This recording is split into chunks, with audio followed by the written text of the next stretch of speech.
I went to film school so you don't have to, and today we're going to be learning about field of view. Field of view is basically how much of the real world your camera captures through the lens that you are using. This is affected by two factors, including the focal length of your lens and the sensor size.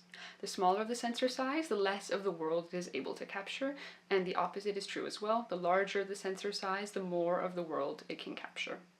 For focal lengths, the wider the lens, the larger the field of view, because it captures more from left to right of a landscape.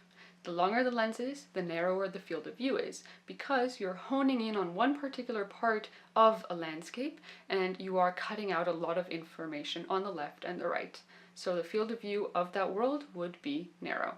A 24mm lens, therefore, shows a lot more of the world than a 100mm lens. When the camera is in the exact same location, the sensor size is the same and you're shooting in the same direction. Smaller sensors crop images, such as a 35mm sensor will show a cropped version of the same thing that a larger format sensor would show in the same location and the same setup. That's why a super 35mm sensor would look more cropped than a full frame. So therefore, when you're choosing a lens or a camera, think not just about the focal length, but also about the amount of the world that you want to show given the circumstances of your narrative.